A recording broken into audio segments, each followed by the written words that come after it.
10 साल हो गए मुझे मारना पीटना, दिन को मारना पीटना और रात को मेरे साथ ज़बरदस्ती करना। बच्चे कहाँ हैं आपके?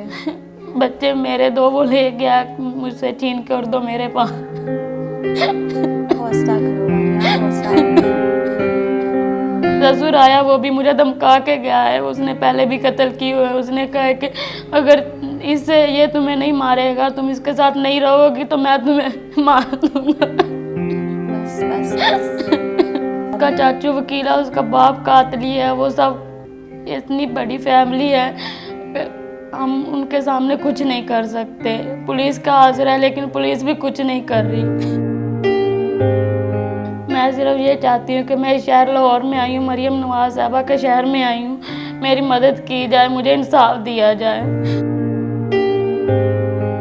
आज के दौर में जहां ख़वातीन को अपने राइट्स के बारे में बात करने का पूरा इख्तियार दिया जाता है, वहां पर वानिया जैसी लड़कियां भी मौजूद हैं जो अपने शौहर के हाथों मार खाती हैं। और आप वानिया को देख सकते हैं कि इनके सर पे चोट लगी हुई है और ये चोट इनके शौहर की जानिब से इनको दी गई है। इनके सर पे बंदूक से कातिलाना हमला किया गया है और वो सरेआम इनको कॉल्स करते हैं और जहां ये काम कर रही है वहां जाके इनको धमकियां देते हैं कि वो इनको मार देंगे।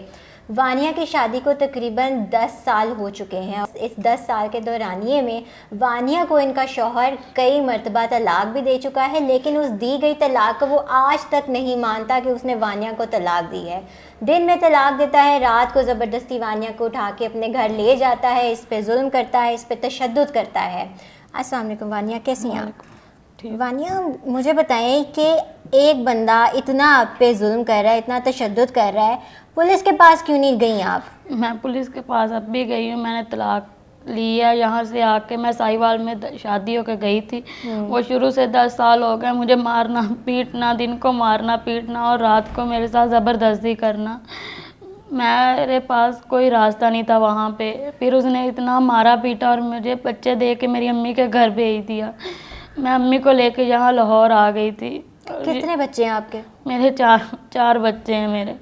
4 बच्चे हैं, तो ये बच्चों के होते हुए भी जब वो मार पीट आपसे करता रहा है, आसपास लोगों को नहीं पता चलता था कि ये आपके ऊपर तशद्दुद हो रहा है, जुल्म हो रहा है? नहीं, आसपास वो घर में बंद करके मुझे मारता, कमरे में बंद करके मारता था। आसपास के लोगों को नहीं पता चलता था कि वो मारता है। जब घर से बाहर निकलता था तो बाहर से लॉक करके निकलता था, मुझे बाहर नहीं निकलने देता था। मार की वजह क्या बनती थी? वो नशा करता था, घर में खर्चा या कुछ चीज़ खाने पीने के लिए या बच्चों के लिए मांगती थी तो मुझे मारना पीटना शुरू कर देता था। कहता था मेरे पास नहीं है, जाओ अपनी माँ से लेके आओ। जब एक इंसान का पहले पता था, हौसला करो, लोग आपको देख रहे हैं और ज़रूर कोई सबब भी निकलेगा आपके लिए वानिया। पुलिस के पास जब आप गई हैं और ये सारे वाक़े कि आपने उनको तफसील बताई है, तो अब तक पुलिस के हाथ क्यों नहीं आया वो?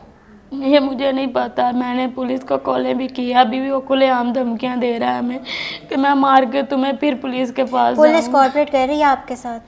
कोई कॉर्पोरेट नहीं कर रही है, कुछ नहीं कर रही। वो अभी तक 8 दिन हो गए उन्होंने नहीं पकड़ा, वो भी खुलेआम हमें धमकियां दे रहा है कि मैं तुम्हें मार दूंगा, गली में निकलोगी तो आसपास देख के इधर उधर देख के निकलना। मेरा बाहर निकलना बंद है। हम लोग वहाँ बाहर खाना पड़ता है, वहाँ से लेके खाती हैं, हमारे पास खाने को कुछ नहीं है। घर में मैं काम लोगों के घरों में करती हूँ, वही सब अपना किराया बिल देती हूँ। खाना हम बाहर से लेके खाते हैं, अब हम बाहर नहीं निकल सकते, खाना कहाँ से लेके खाएं, हमें कुछ समझ नहीं आती। बच्चे कहाँ हैं आपके? बच्चे मेरे 2 वो ले गया मुझसे छीन के और 2 मेरे पास। हौसला करो वानिया, हौसला। 2 बच्चे वो आपके लेके जा चुका है। बच्चों की उम्र कितनी है? बड़ा 7 साल का और उससे छोटा 5 साल का, और उससे छोटे जो 2 मेरे पास है वो एक 3 साढ़े 3 साल का और 14 माह की बेटी है। जब शादी कर रहे थे तो क्या घर वालों को नहीं पता था उसके बारे में कि वो घर वाले है? सिर्फ एक मेरी माँ ही थी, लेकिन उसको नहीं पता चला कि ये ऐसा। उसने तो सहारा बनाया था कि ये मेरा बेटा बन जाएगा, मेरा सहारा बन जाएगा, लेकिन ये क्या पता था कि वो मेरा और मेरी माँ के जान का दुश्मन बन जाएगा। तो ससुराल वाले सपोर्ट नहीं करते? नहीं, ससुराल वाले अभी कुछ दिन पहले ससुर आया, वो भी मुझे धमका के गया है। उसने पहले भी कत्ल की हुआ है। उसने कहा है कि अगर इससे ये तुम्हें नहीं मारेगा, तुम इसके साथ नहीं रहोगी तो मैं तुम्हें मार दूंगा। बस बस बस। जहाँ काम कर रही हो वहाँ पे लोग आपका हौसला बन रहे हैं, आपको सपोर्ट कर रहे हैं, थोड़ी सी तो स्ट्रांग बनो। काम पे कोई इफ़ेक्ट आया है आपके? जहाँ पहले घरों में काम कर रही हूँ उनको धमकाया हाँ हो? जी, उन्होंने धमकाया। घर वालों ने मुझे काम से निकाल दिया। मैं काम करने के लिए नहीं जा रही हूँ। मैंने किराया देना है, मैंने बिल देना है, मैं कहाँ से दूँ? मुझे कुछ समझ नहीं आ रहा। मकान मालिक मुझे कह रहा है कि किराया दो वरना मेरा मकान छोड़ दो।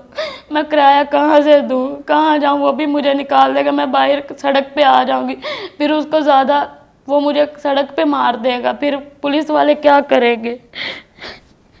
दोबारा पुलिस के पास कब गई हैं आप? पुलिस के पास अभी कल ही गई हूँ।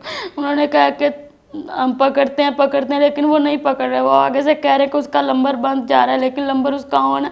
वो मैं बिला नागा कॉल करके धमकियाँ दे रहा है। उसका कोई स्ट्रॉन्ग ताल्लुक तो नहीं है किसी सियासी जमात के साथ या वैसे? नहीं, उसका है कि सिर्फ चाचू वकील है। तो अपने चाचू की सर पे ये सारी बदमाशियां करता फिर रहा है आपके साथ? उसका चाचू वकील है, उसका बाप कातली है। वो सब इतनी बड़ी फैमिली है कि हम उनके सामने कुछ नहीं कर सकते। पुलिस का आसरा है, लेकिन पुलिस भी कुछ नहीं कर रही। आप क्या चाह रही हैं हमारी आवाम से जो आपको देख रहे हैं इस वक्त?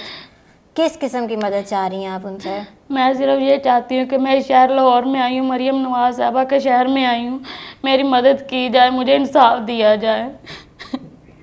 मैं मरियम नवाज साहबा से अपनी दरख्वास्त करती हूँ कि मुझे इंसाफ दिया जाए। मैं वहाँ पे उनके दफ्तर के बाहर भी गई हूँ, लेकिन वहाँ पे भी उनकी 3-4 दफ़ा गई हूँ, लेकिन उनकी पुलिस वालों ने अंदर नहीं जाने दिया, उनके गार्ड ने अंदर नहीं जाने दिया। उन्होंने कहा कि यहाँ पे आप ऐसे जाके नहीं मिल सकती हैं उनसे।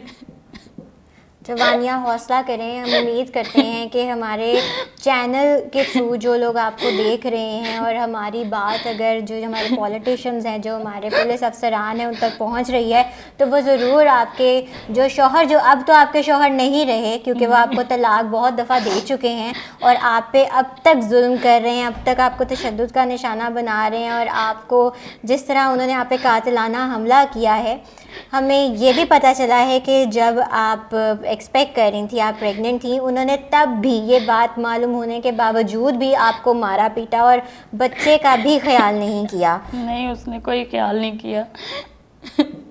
नाजरीन, मैं उम्मीद करती हूँ कि वानिया की इस वक्त जो हालत है, आप भी ये उनकी हालत देख सकते हैं कि उनका शौहर बज़ाहिर तो वो इनको छोड़ चुका है, लेकिन वो इस तलाक को बिल्कुल नहीं मानता कि वो इनको तलाक दे चुका है। उसका शरई तौर पे वानिया पे अब कोई हक़ नहीं है, लेकिन जहाँ अना बीच में आ जाती है, सिर्फ अना का ही मसला है जिसकी वजह से वो चाहते हैं कि वानिया अब भी उनके साथ रहे और वो वानिया को मार मार के इसको कब्र तक पहुँचा के ही उसने जान इसकी छोड़ने का फ़ैसला कर लिया है। तो मैं उम्मीद करती हूँ कि हमारी वीडियो के थ्रू जो पुलिस और जो हमारे पॉलिटिशियंस हैं, अगर वो ये वीडियो देख रहे हैं तो वानिया के लिए कोई स्टैंड लें और वानिया को इंसाफ दिलाएं और ज़रिए से इसकी जान छुड़ाएं।